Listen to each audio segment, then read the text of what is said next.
Sä voit asettua mukavaan asentoon, mutta antaa sun silmien pysyä vielä hetken auki. Sun silmät voi katsoa kattoa, yhtä pistettä katossa. Ne voi katsoa herkeämättä yhtä pistettä, kunnes ne vähitellen väsyy ja niiden on yhä vaikeampi pysyä auki. Niin on hirveän vaikea enää pysyä auki. Ja ne voi painua sitten kiinni. Sun silmät on niin rennot ja painavat ja kaikki silmälihakset on niin rennot, että ei ne enää ollenkaan aukea, vaikka sä yrittäisitkin. Ja kun sun silmät on niin ihanan rennot, se rentoutuminen voi niistä levitä sun koko kasvoihin. Se voi levitä otsaan ja poskiin ja huuliin ja koko suuhun. Sun leuasta voi kaikki jännitteet tipahtaa pois, niin että sun suu voi ehkä vähän aueta ja sun päänahka voi rentoutua ja korvat ja koko pää voi rentoutua ja sun niska erityisesti voi rentoutua ja kaikki jännitteet siinä voi laueta ja raueta. Ja se rentoutuminen voi levitä sun hartioihin ja sun yläselkään ja alas selkää pitkin alaselkään. Se voi levitä sun rintaan ja käsivarsia pitkin aina sormenpäihin asti.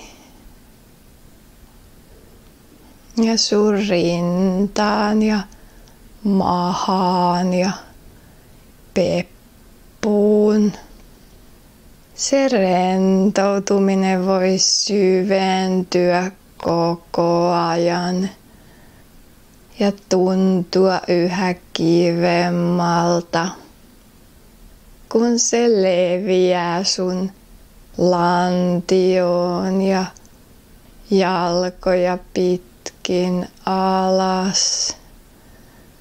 Sun reidet ja sääret ja jalkaterät voi kaikki rentoutua ja päästää irti. Ja kun sun koko keho on ihanan rento, se rentoutuminen voi syventyä ja se voi levitä sun mieleen. Ja kun sun mieli rentoutuu, sun keho rentoutuu lisää.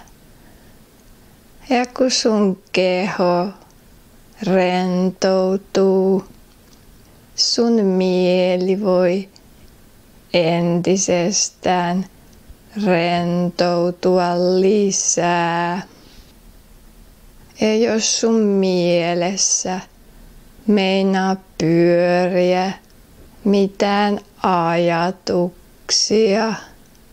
ja ne voi vaan ohjata sun keskittymisen syvemmälle rentoutumiseen ja mun sanoihin. Tai jos on mitään hälyääniä, nekin voi vaan viedä sua syvemmälle hypnoosiin ja syvemmälle rentoutumiseen. Ja sit sä voisit alkaa kävellä portaita alas. Siinä on edessä portaat, jotka vie sua alaspäin. Ne vie sua syvemmälle.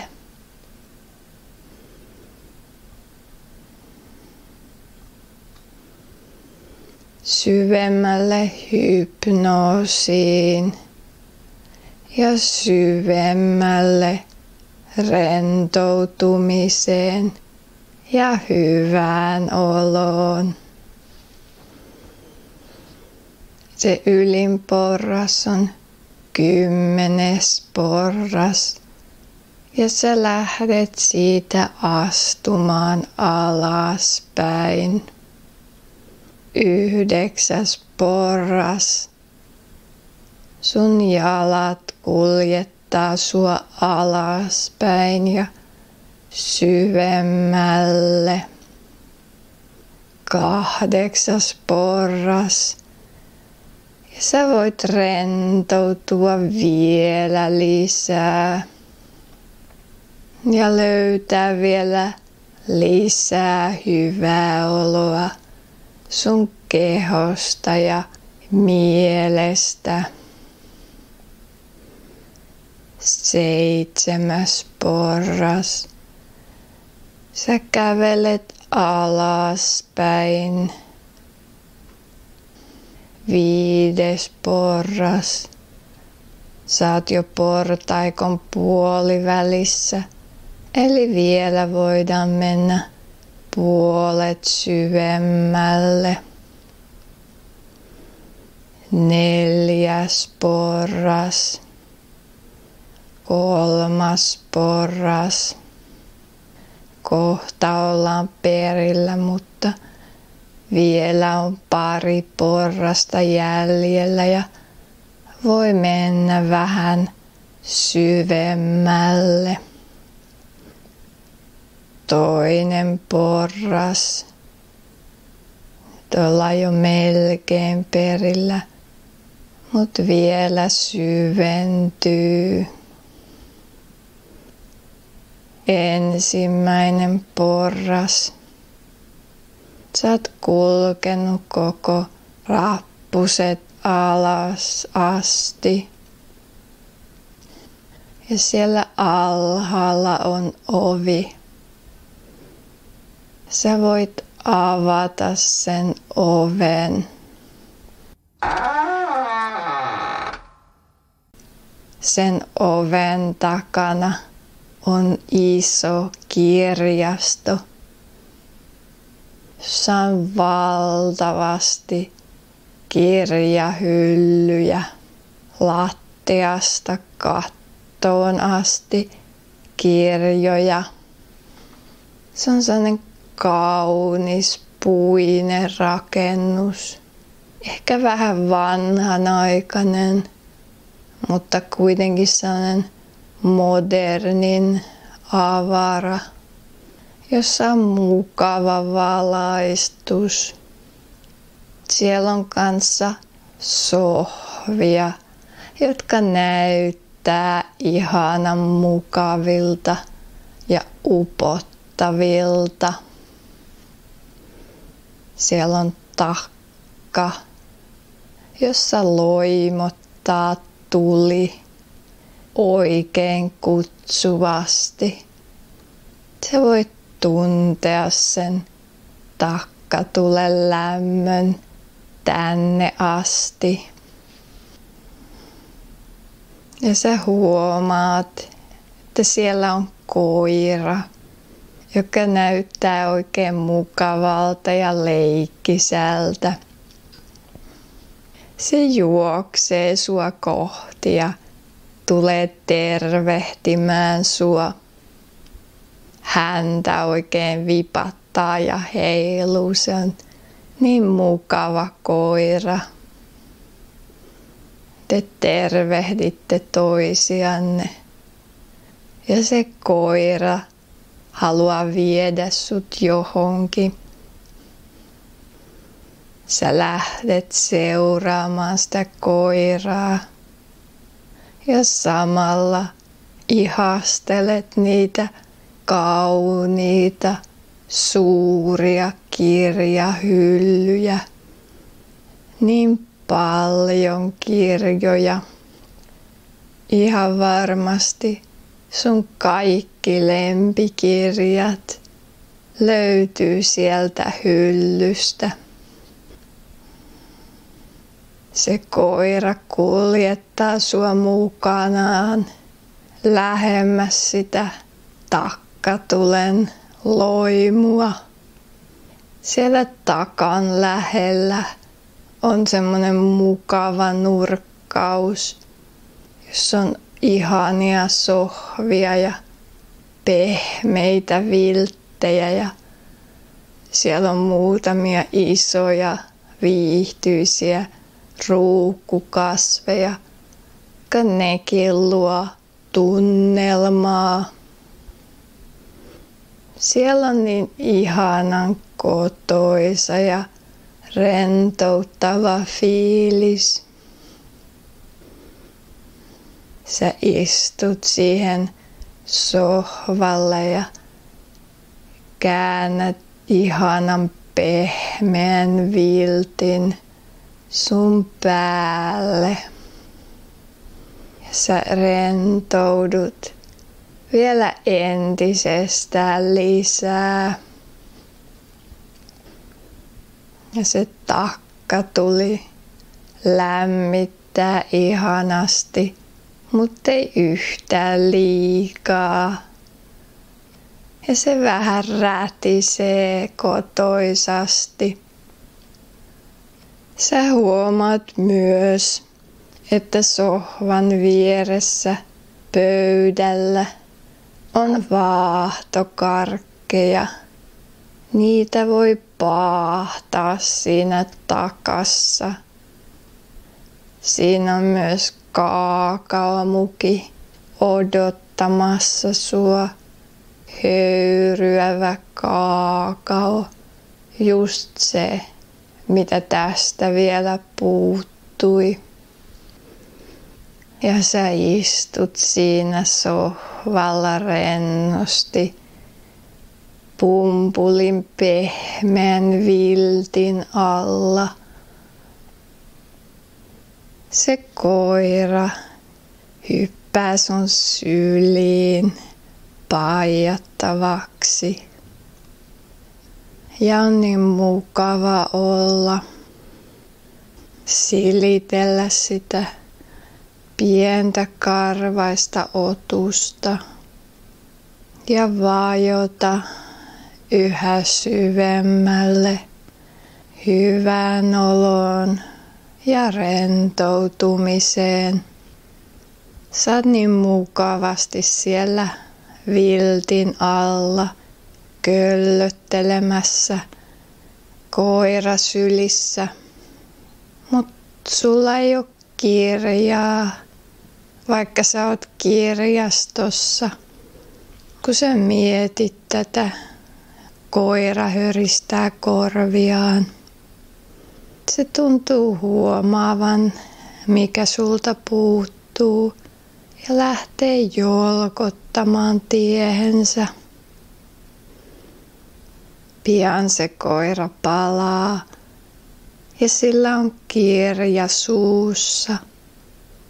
Sä otat sen kirjan Ja kun sä saat sen kirjan käsis, niin tuntuu, kun se kirjan sisältö kulkeutuisi suoraan sun mieleen. Se kirja tuottaa sellaisen tunteen, kun sä kävelisit metsässä kauniina kesäpäivänä ja kaikki olisi hyvin.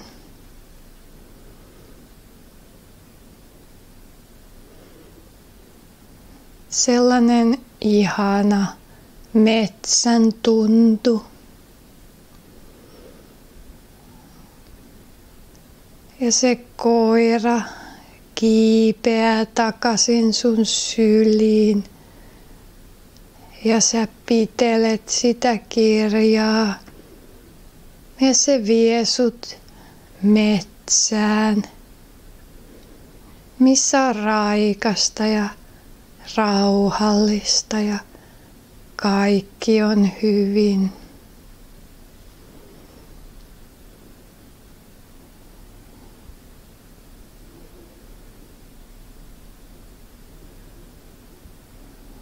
Kun sä pitelet sitä kirjaa käsissä, se metsän tuntu vaan voimistuu ja tuntuu sun kehossa ja mielessä ja sekoittuu siihen rentoutumisen tunteeseen.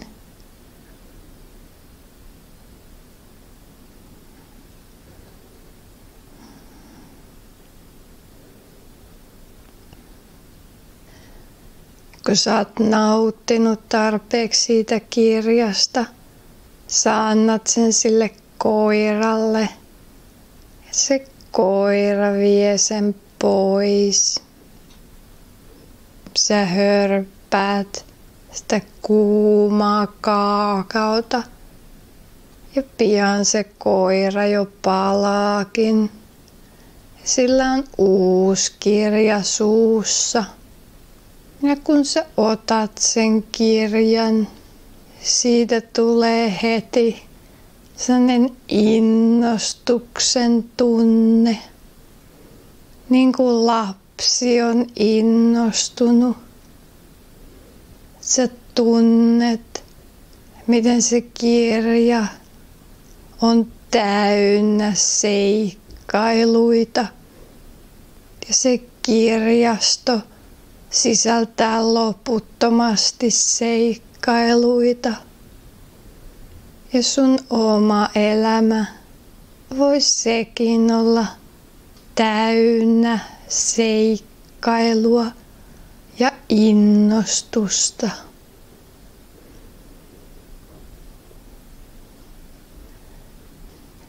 Sä löhöät siinä sohvalla viltin alla takkatulen loisteessa, mut samalla sun sisällä palaa innostus. Se koirakin aistii sen häntä vipattaa. Se on valmis lähtemään sun kanssa ihan millaiselle seikkailulle vaan.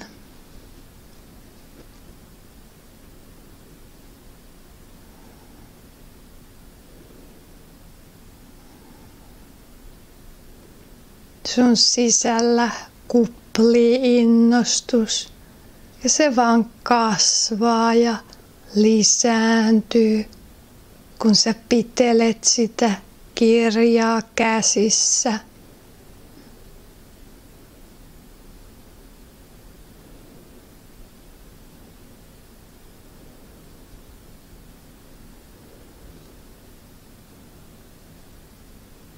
Ja sä tiedät, että sä voit säilyttää sen innostuksen itsessäsi, vaikka sä annat sen kirjan sen koiran vietäväksi jotta se voi tuoda sulle vieläkin kivempaa luettavaa. Saatat vielä mukavamman asennon ja mietit, mitä se koira mahtaa seuraavaksi tuoda sulle.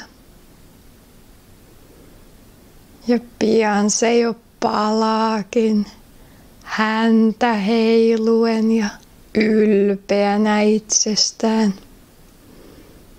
Sä otat sen kirjan sen suusta ja sut valtaa voimakas ilon tunne.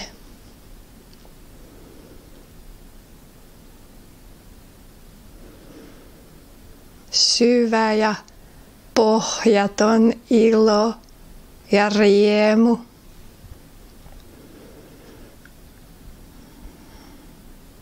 Sä kaappaat sen koiran sun kainaloon ja tunnet itses yhtä iloiseksi kuin se koira, jonka häntä heiluu. Te olette molemmat yhtä iloisia.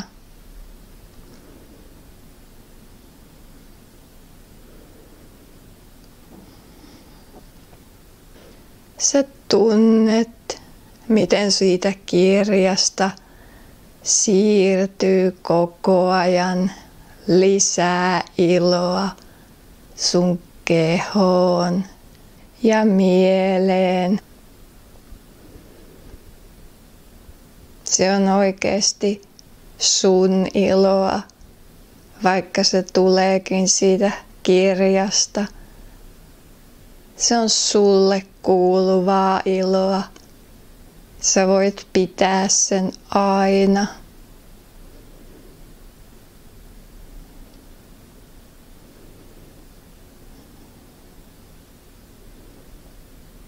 Se ilo on niin kuin pieni koira ja räiskyvä takkatuli ja loputon määrä kirjoja. Ja tieto siitä, miten paljon sun sisällä on sitä iloa.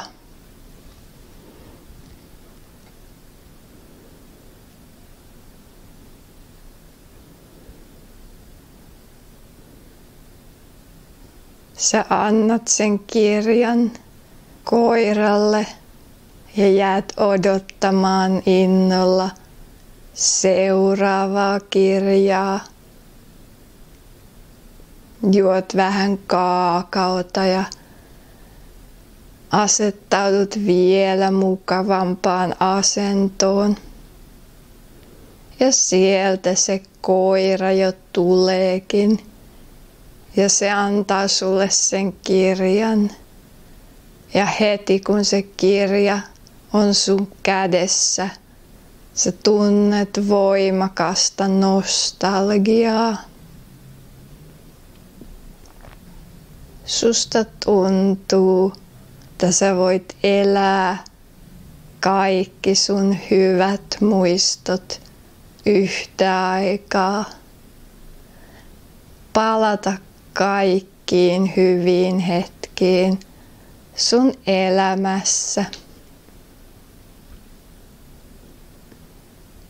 Ja koska se kirja on fiktiota, sä voit tuntea nostalgiaa, sellaista ihanaa lempeää kaihoa myös sellaisiin paikkoihin ja aikakausiin, joita sä et ole itse kokenut tai joita ei ehkä ole edes ollut olemassa.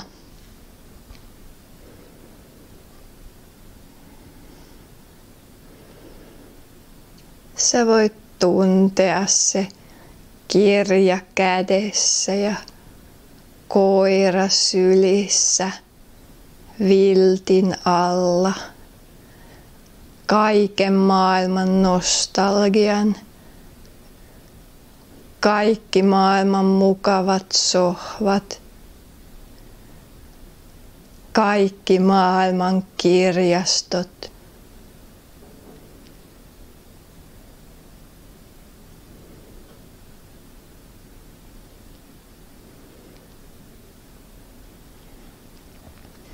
Sellainen lempeä nostalgia, joka tuntuu vähän samalta, kun katsoo takkatulta, eikä ole mitään huolia.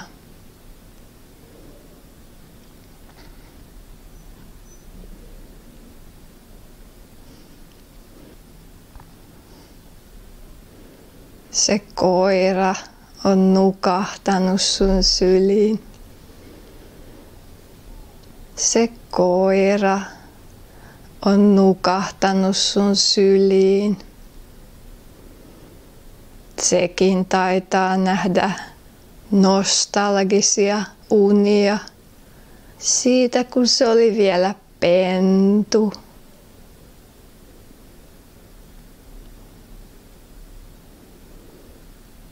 Mutta heti, kun se aistii, että sä haluaisit uutta luettavaa, se ottaa sen kirjan ja lähtee viemään sitä.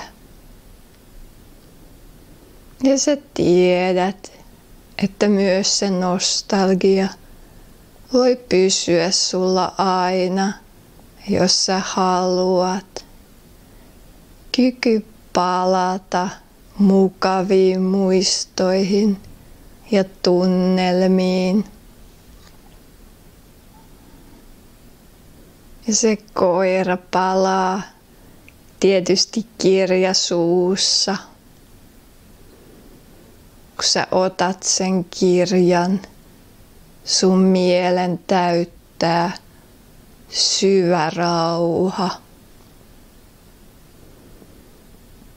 Se on kaikkein syvin tyyneys ja mielenrauha, mitä sä oot koskaan kokenut. Kun sä pitelet sitä kirjaa, se vaan vahvistuu ja syvenee.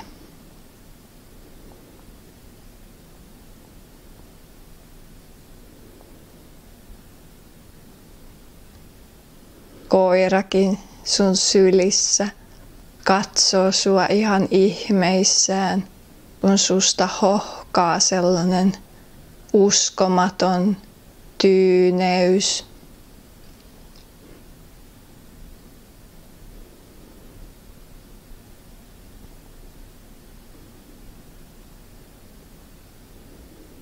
Ei ole mitään huolia, ei puutu mitään. On vaan tää hetki. Ja samalla sä tiedät, että tää mielenrauha on sun mielen luoma. Se on aina sulla.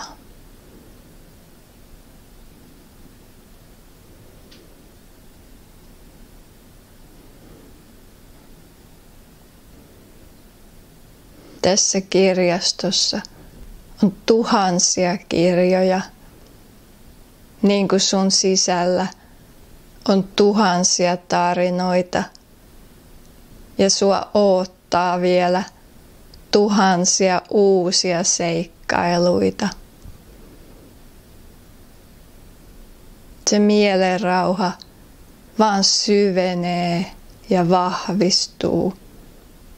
Sä tiedät, että se on se, mitä sun sisimmässä on. Sä voit pitää sen aina. Ja se koira voi viedä sen kirjan.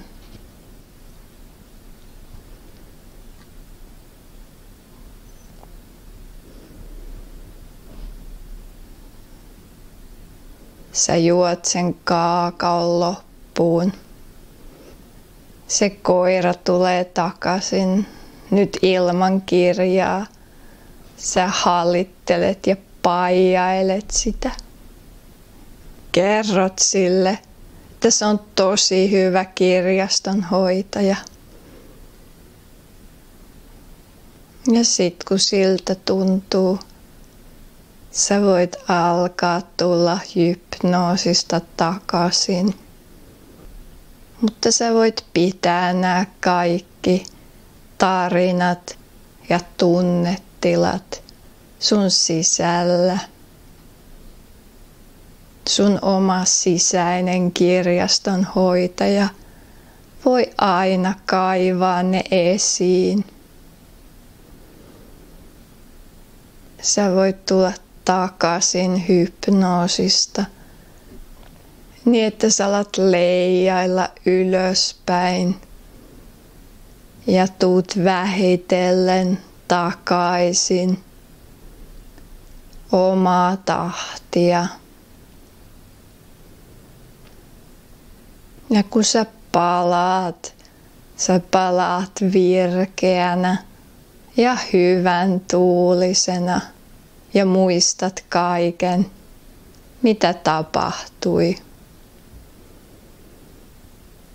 Ja kun sä oot leijaillut kokonaan pois hypnoosista, sun silmät voi aueta, kun sä oot valmis.